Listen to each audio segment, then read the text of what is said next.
duck, and cover.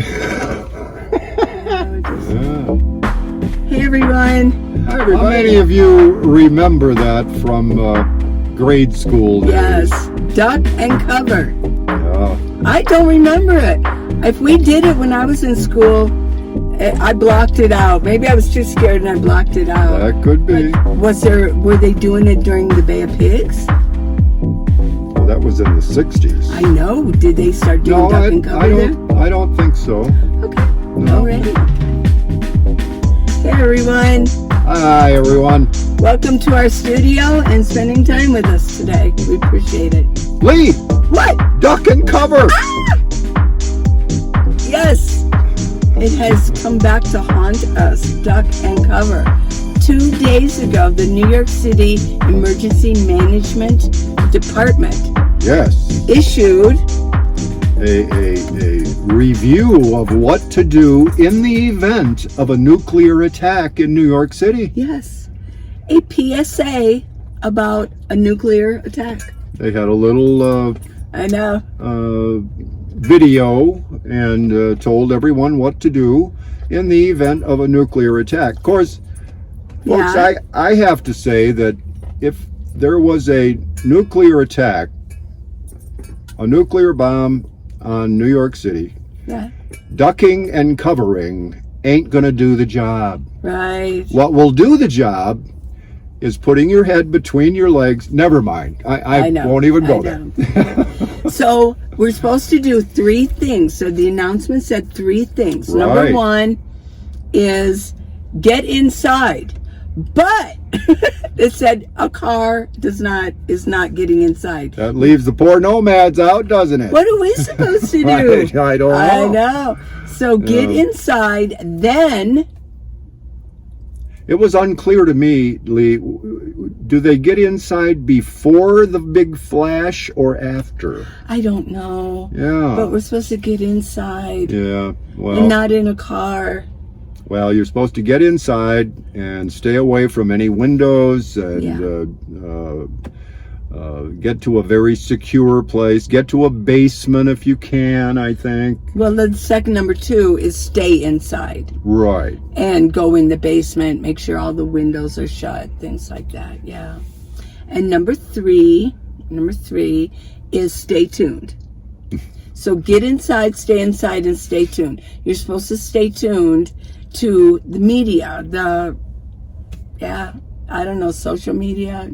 Wait for further instructions. Yes, wait for updates. Now, wasn't there something in there, or am I going back 50 years, about if your clothes were subjected to the nuclear fallout, you're supposed to get rid of those clothes, bag them up, get rid of them, take a shower, and all? Did they get into that or no? No, it's just basically get inside, stay inside, and stay tuned. Okay. Yes. Well, my question was, if there was a nuclear bomb that went off, are we even going to have communication? Lee, I have to be honest. Okay.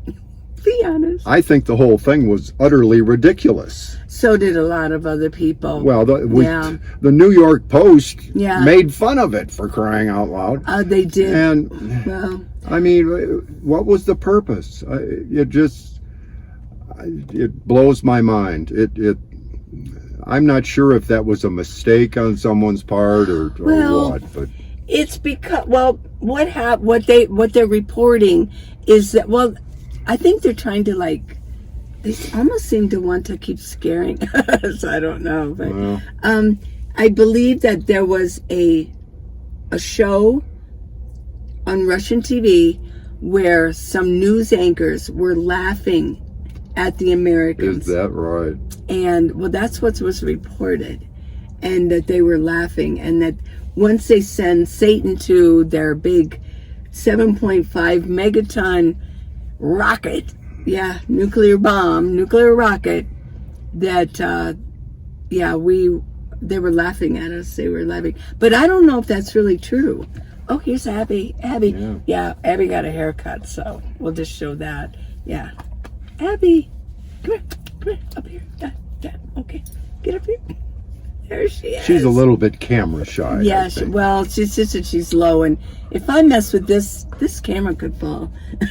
Because welcome to our studio. If you notice, we're in here quite a bit in the studio, and we're just really not traveling right now. We're kind of hunkered down in a spot, and when it gets above 80 degrees, as it is today, the studio gets a little warm. Yeah, well. But that's okay. We can handle it.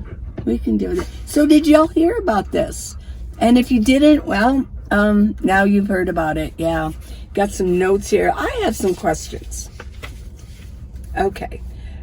But first, let's talk about, let me get my notes ready right here.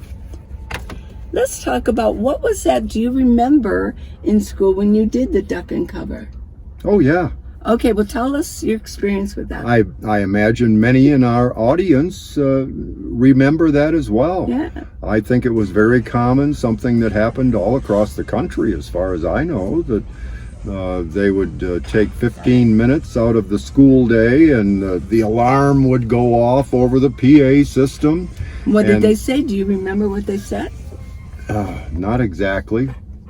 Did they say duck and cover? I think I it was don't called know. duck Maybe and you cover. folks, some of you have a better recollection than I do, but it was something like, I bet they did say it's time to duck and cover. Got to duck and cover. And you know, we had these desks that were made of metal and wood, and they were heavy as could be. Yeah.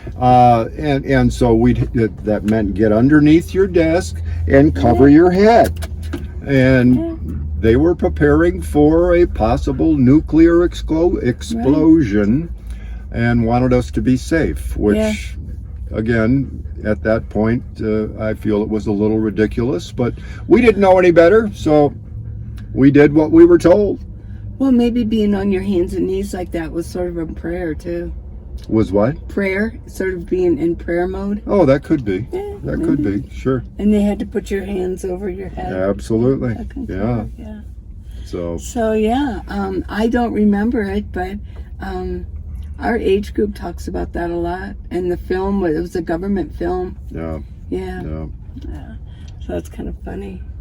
So, I guess, you talked about what has been named Satan II. Satan II. A Russian rocket. Yeah. And they say that the United States doesn't have the missiles to intercept and blow that thing out of the sky. Well, it says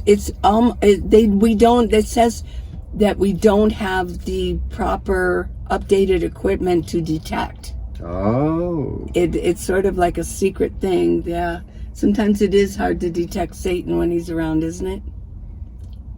Well, absolutely. I know. Well, let's discuss this. Okay, so what are the chances? We're not experts at this, but we're going to introduce some questions. What are the chances that they would send a missile, a nuclear missile, over and blow up New York City? What do you think? Just curious. We don't know. What's your opinion? I am no military expert by any means. Yeah.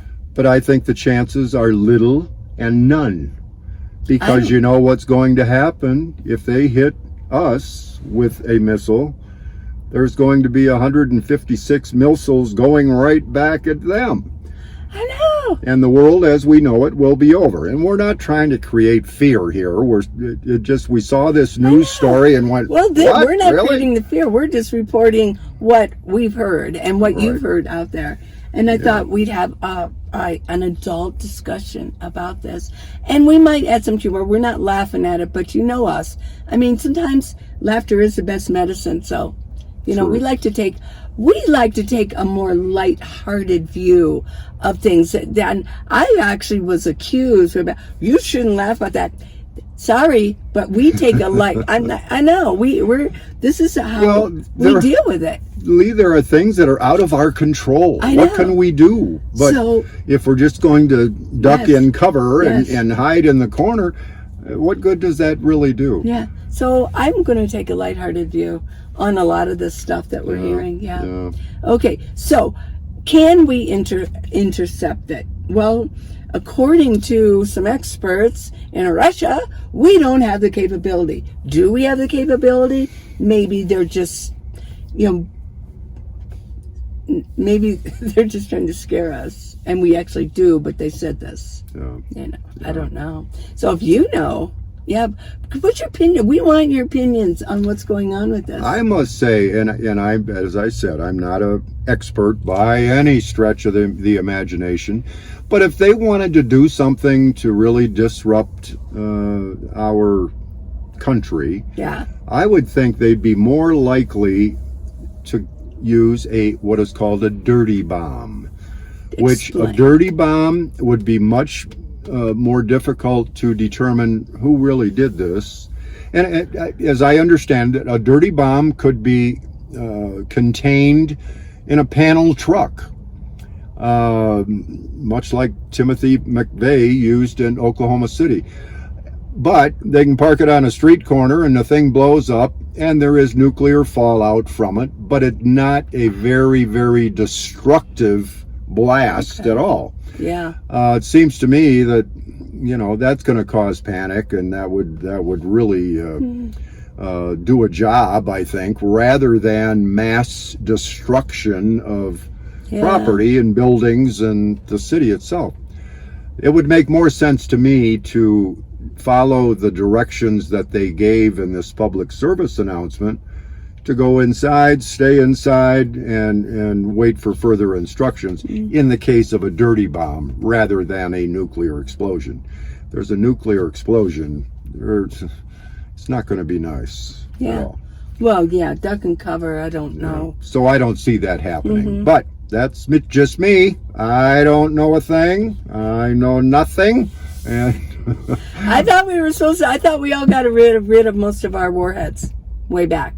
We didn't get rid of all of them. Okay. I think we did reduce, as did our friends across the pond, but we didn't get rid of all of them. Well, did we continue making new updated ones like Russia did? Well, obviously they've been working on... I'm not sure. Okay. I'm not sure. If you know the answer, things to think about. Okay. So will duck and cover work? Probably not. In the case of a dirty bomb, it might help. Might help if you get inside so that you're not a dirty bomb. So that you're not getting the fallout and the nasty poisonous stuff. That might help. Okay. But in the case of a nuclear attack, an actual Satan II nuclear 7.5 megaton nuclear warhead hitting New York City. Right. I guess I put a dirty bomb more in the class of an EMP, which is an electromagnetic pulse. And again, I recently reread 1 Second After, and that's what happened in that scenario, in that book of fiction. But where something is exploded, a nuclear explosion happens miles above the Earth, but it does have the power, like a super strong sunspot. It does have the power to knock out brand late electronics, all the electronics, and computer things. Everything, unless it's in a Faraday cage. That's right. That's right. Unless it's protected that way. Right. And if you don't know what a Faraday cage is, go ahead and Google it. It's something that you can put your devices in or whatever, anything that would require, that has electronics in it, put it in there, and if there is a sunspot or EMP, it will protect it. Right. So, but they're so high up. Do people get sick from an EMP, the fallout? I don't believe so. I don't think so either. No. Because it's so high up. Because the radiation or the fallout does not reach the Earth. Right. Now, would another nation want to knock out our grid system? Oh, I think. As a matter of fact, there are a lot of people that are saying, we're very foolish in not coming up with ways to better protect those systems. Well, we can, but I've heard that, I don't know what the update is. I know that like 10 years ago, they still had not hardwired, or what they call hardened, even,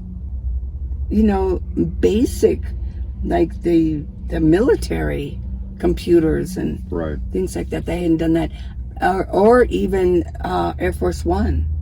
They hadn't hardened that, but they may have done some of that since. If you know the answer to that, let us know, because these are questions that do come up again.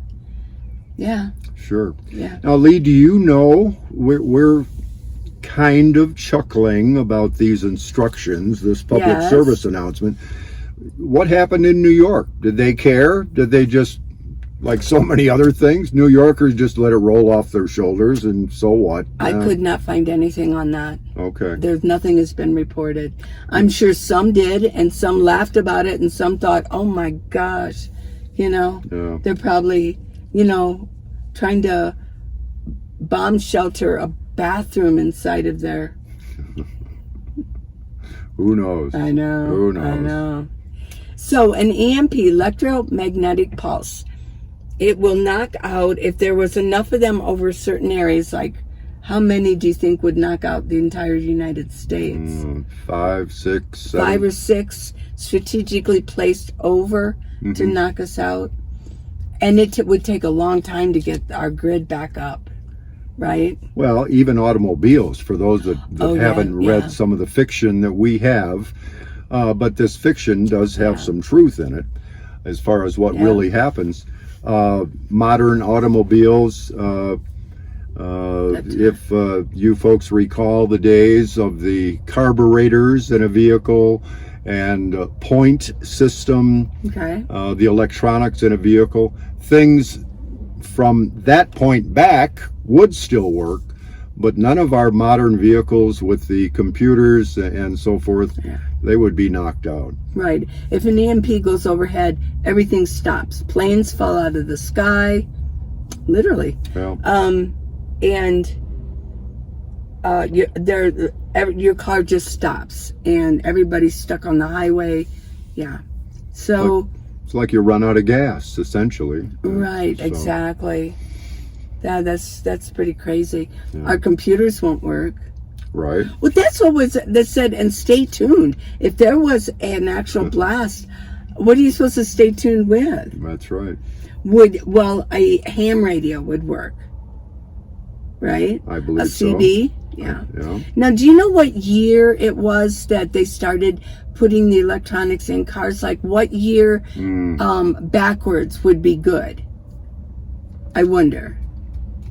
1958? Help me out here, mechanics. I know. What would it be? 1960? I want to say it's in the 60s, but I couldn't swear that. Yeah. So anything behind that, if it has electronics in it, it will not work. Yeah. Like the old Edsels and things like that, they would work, right? That's right. Yeah. The old Packard.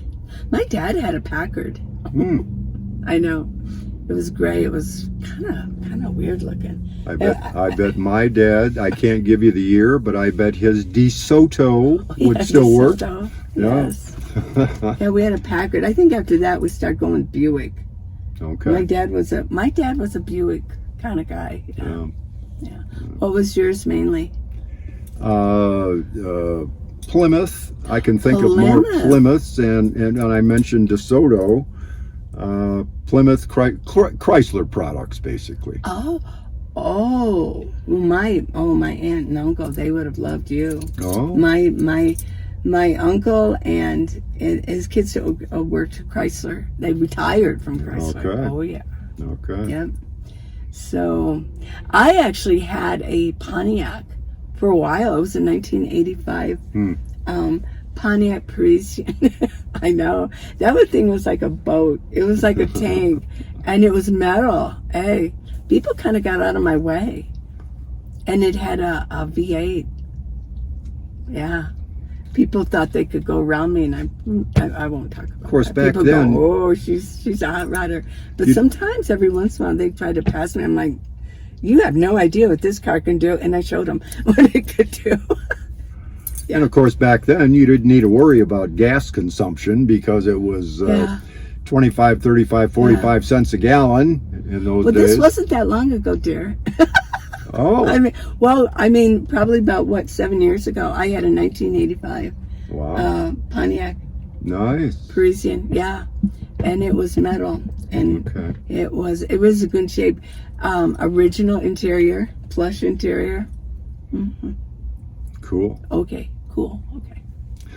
Cool. Cool. Yo. Well, what else can we talk about on this subject of... Yeah.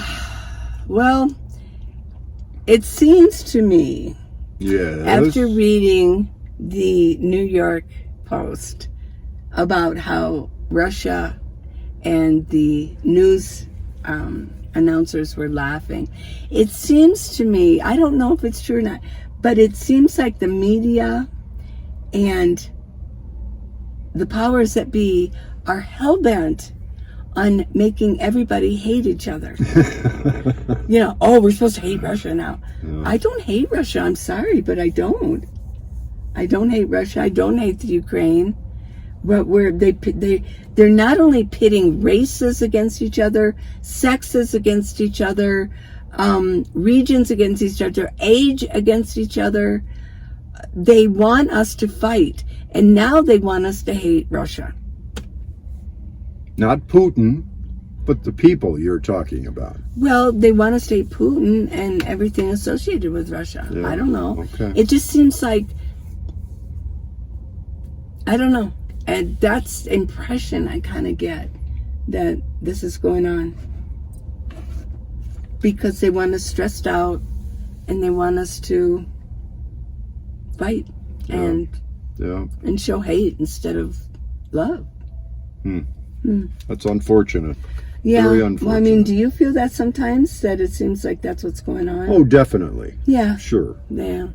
Not only country to country, but anyone that isn't just like you, there's something amiss there, and they want us to be inner fighting, and I say no. I think we need to kind of rail against that.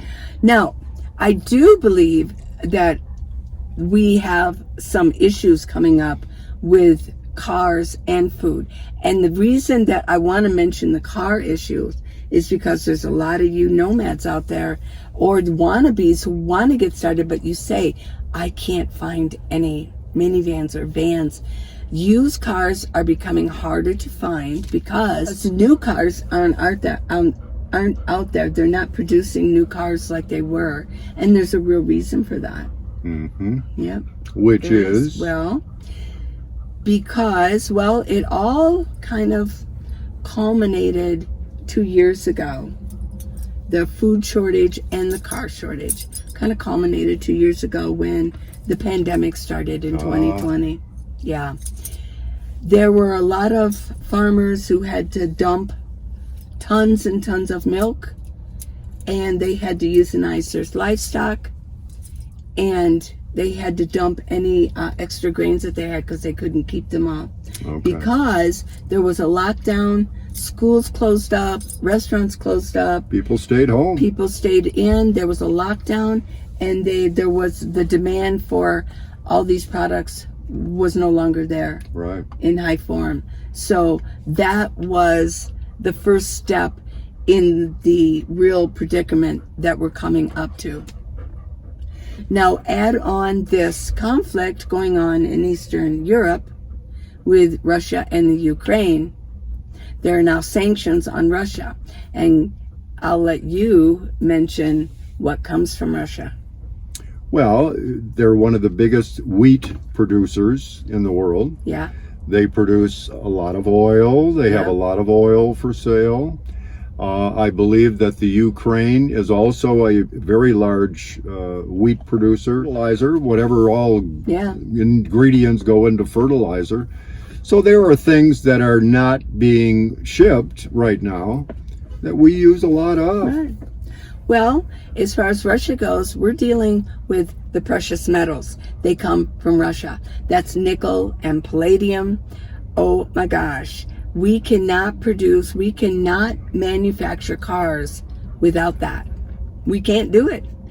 And since the sanctions, the price of palladium has skyrocketed 50%. It's actually more per ounce than gold right now. And if Putin decides to close it off completely, we cannot manufacture any more cars. Not the combustible engine. What is it called? The what? Internal combustion. Internal combustion engine. Not with that. We cannot produce a car. So there are some real issues coming from this conflict in Russia and the Ukraine. And it's been reported that the southern farmers need fertilizer and they can't get it, or it's so expensive. And the Midwestern farmers also need fertilizer and nitrogen, and that isn't happening either. Or it's very limited right now. So we talked about the food shortage, and a lot of people say, I've never heard of the food shortage before. Well, I wanted to reiterate, it doesn't look that way yet, because what you see in the stores and what we're buying was last year's harvest, not this year's. And if we haven't, there are fields that aren't being planted right now because they can't. And then they had to euthanize a lot of livestock. So that is a real thing.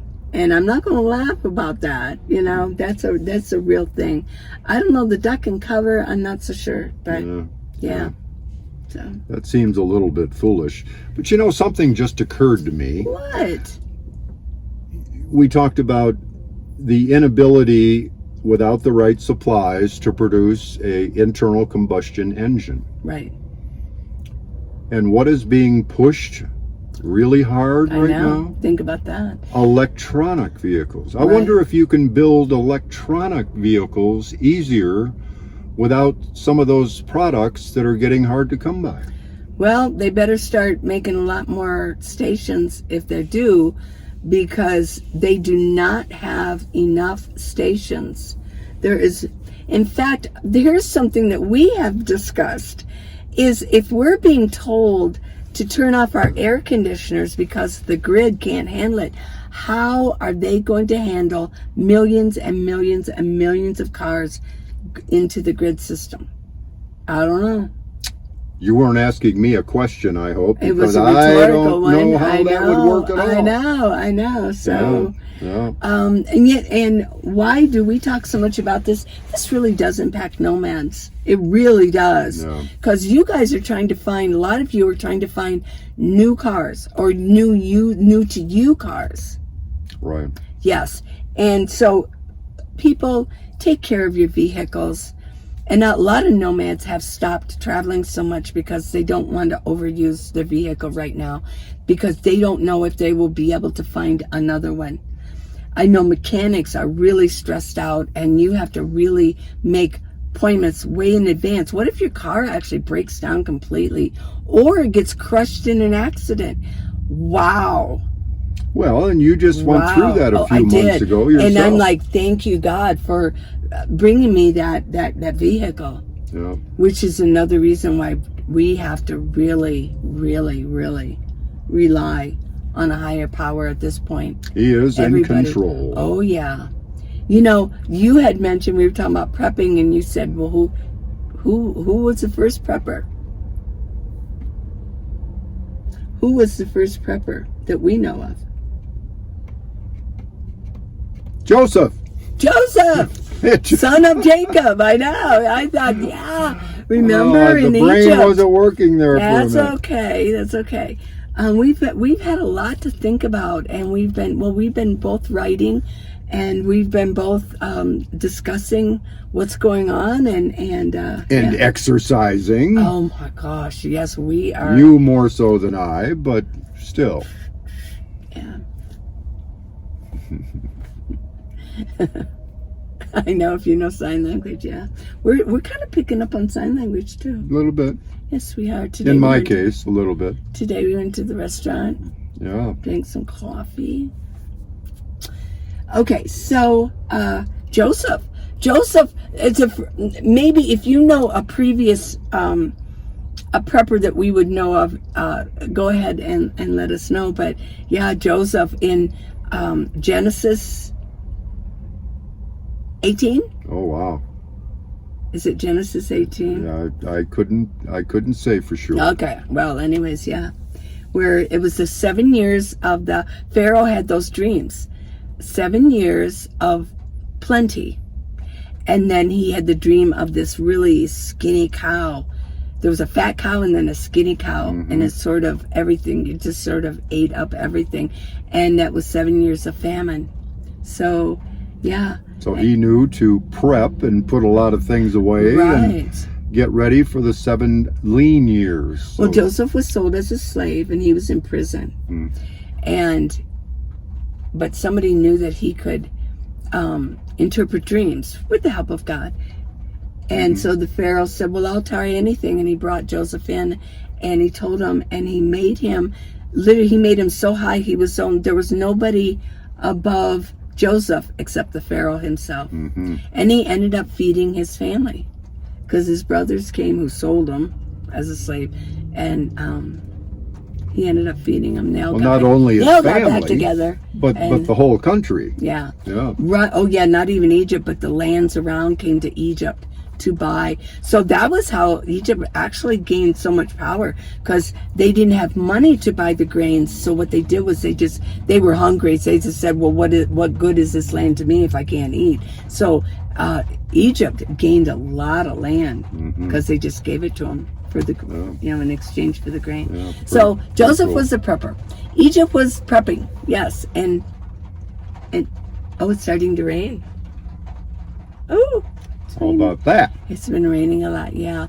So we just wanted to mention that. Something I did, I also looked up, and in Scripture, in Revelations, maybe that was Revelations 18, I forget if it's Genesis or, but in Revelations they talk about Babylon has fallen, and all the merchants were weeping, so because Babylon bought all of their beautiful wares and everything. When I read that way back, I always did kind of wonder if that wasn't New York City, because New York City is like all the ports coming in. What do they say on the Tonight Show? The greatest city in the world. I know or something like that, which I think is pretty much true. Who knows, if there is, if they do need to duck and cover. I don't think duck and cover is going to help New York City, but that might help Buffalo, or what would be around there. I wonder if they could duck and cover. Right. Yeah. Yeah. Anyways, well, quite honestly, the thing that concerns me about all this talk is that my oldest son and his family live out that way in the Boston area. They're not in New York City, but they are around Boston, which isn't that far away. So that is a source of concern. Yeah. But not that I think that any of these conjectures are going to actually happen, but still things that that an old guy runs through his mind, I know. Isn't Russia considered the bear? Is it considered in the bear and the, what was it? The bear and the what? The three. Oh boy. I know, Glenna. I need your help. She's like, yes. But Russia's then prophecy in Revelation. So, well, we'll see what happens. But Yep. Okay. Well, we wanted to bring this news to you and discuss it and just kick it around a little bit. And, I know. We're all doing a big guessing game here by and large, but still sometimes it's fun to talk about those things. And might learn something. That's right. So hope you enjoyed this video. Now, aren't we going to tell any old, possibly humorous stories? Wow. Come on. You came pretty close. Come a little closer. Oh, she's the gal that we were watching at that one place. Oh, with the two-tone Sedona? Yeah. Okay. Yeah. Okay. So do you have a story? I do. Bring it on, baby. Well, I must tell you that after our last video, my middle sister, contacted me and said, don't you remember what you did many years ago? And I said, no, what are you talking about? Well, it seems that I had my driver's license, and the library in our little town was, I don't know, 8-10 blocks away, and I had some library work to do. So my sister piped up and said, well, I have a reason to do a little research at the library. Can I ride along with you? And, you know, this memory is a little sketchy. She had to remind me of the thing.